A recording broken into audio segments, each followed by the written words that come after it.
अस्सलाम वालेकुम dear students. तो आज हम समझेंगे कि निमोनिया कैसे डेवलप होता है। ठीक है, हमारे लंग्स के जो प्रोटेक्टिव मैकेनिज्म्स नेचुरली हमारे लंग्स के पास प्रेजेंट होते हैं, उनके थ्रू हमारे लंग्स जो हैं नेचुरली प्रोटेक्ट रहते हैं, है ना, जो उनको इन्फेक्शन से बचाते हैं। तो हम डायरेक्टली जो है जंप नहीं करेंगे निमोनिया की डेफिनेशन पे या उसके इंट्रोडक्शन पे। तो उससे पहले जो निमोनिया कैसे डेवलप होता है, कौन से ऐसे प्रोटेक्टिव मैकेनिज्म्स हमारे लंग्स के पास होते हैं, जब वो फेल हो जाते हैं तो कैसे फिर जो है निमोनिया डेवलप होता है, आज हम उसके बारे में बात करेंगे।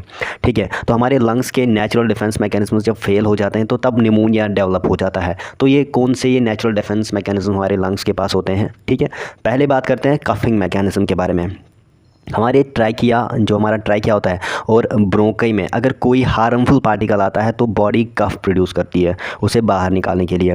लेकिन अगर ये कफिंग मैकेनिज्म वीक या फिर इम्पेयर हो जाएगा, तो जैसे हम बात करते हैं ओल्ड एज में होता है ऐसा, और न्यूरोलॉजिकल इश्यूज़ की वजह से ऐसा होता है, तो बैक्टीरिया जो है ईजीली लंग्स में एंटर कर सकते हैं और निमोनिया कॉज कर सकते हैं। ये होता है कफिंग मैकेनिज्म। ये भी एक तरीके से जो है हमें निमोनिया से बचाता है या कोई भी लंग इन्फेक्शन से कहे तो बचा सकता है।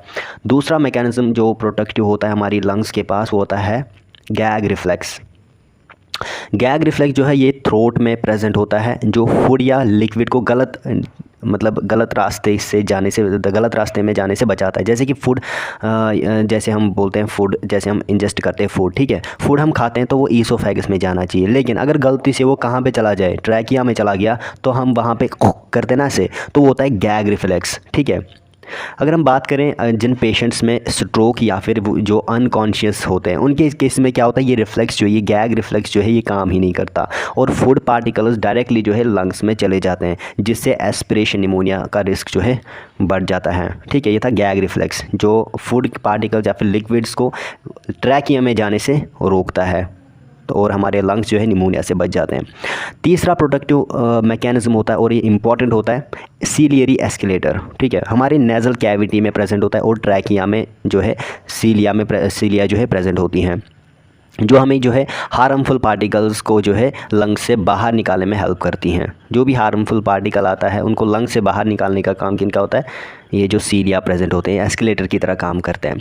लेकिन क्रोनिक स्मोकिंग या फिर रेस्पिरेटरी डिजीज़ की वजह से ये सीलिया जो है डैमेज हो सकती हैं। जब सीलिया अपना काम सही से नहीं कर पाती तो बैक्टीरिया जो है लंग्स में एक्यूमुलेट होकर निमोनिया कॉज कर सकते हैं। ठीक है, ये होता है सीलियरी एस्केलेटर। ये भी प्रोटेक्टिव मैकेनिज्म ही है, हमें बचाता है किसी भी इन्फेक्शन से। दैन उसके बाद last one but not the least, macrophage. ठीक है, लंग्स की एल्वियोलाई में मैक्रोफेज होते हैं जो बैक्टीरिया को डिस्ट्रॉय करते हैं। लेकिन अगर इम्यून सिस्टम वीक हो जाए तो मैक्रोफेज जो है अपना काम सही से नहीं कर पाते हैं। इससे बैक्टीरिया जो है एल्वियोलाई में मल्टीप्लाई करके इन्फेक्शन स्प्रेड कर देते हैं, जो निमोनिया का कॉज बनता है। ठीक है, अब जब ये सब प्रोटेक्टिव मैकेनिज्म्स जो है, जैसे कफिंग या फिर गैग रिफ्लेक्स या फिर हम बात करें सीलियरी एस्केलेटर या यही मैक्रोफेज, जब ये फेल हो जाते हैं तो पैथोजन जो है लंग्स के अंदर जो है एल्वियोलाई में एंटर करके वहाँ इन्फेक्शन स्प्रेड कर देते हैं। एल्वियोलाई में जो है फ्लूइड और पस एक्यूमुलेट होने लगता है, जिससे निमोनिया डेवलप होता है। इसके कुछ सिम्टम्स अगर हम बात करें, सिम्टम्स क्या होते हैं जिससे हमें दिखता है कि हाँ निमोनिया होता है। ब्रेथलेसनेस होती है, शॉर्टनेस ऑफ ब्रेथ जिसको हम डिस्निया भी बोलते हैं, कफ हो सकता है, फीवर हो सकता है पेशेंट को, और चेस्ट पेन रहती है। ठीक है, तो ये थे इसके प्रोटेक्टिव मैकेनिज्म्स। ये सब मैकेनिज्म्स मिलकर जो है हमारे लंग्स को प्रोटेक्ट करते हैं, लेकिन जब ये फेल हो जाते हैं तो निमोनिया का रिस्क जो है बढ़ जाता है। निमोनिया से बचने के लिए हमें इन प्रोटेक्टिव मैकेनिज्म्स को जो है स्ट्रॉन्ग रखना बहुत ज़रूरी है। ठीक है, अगर आपको वीडियो पसंद आता है तो वीडियो को लाइक करना, सब्सक्राइब करना और अपने दोस्तों के साथ शेयर करना। मिलते हैं अगली वीडियो में, तब तक के लिए खुदा हाफिज़।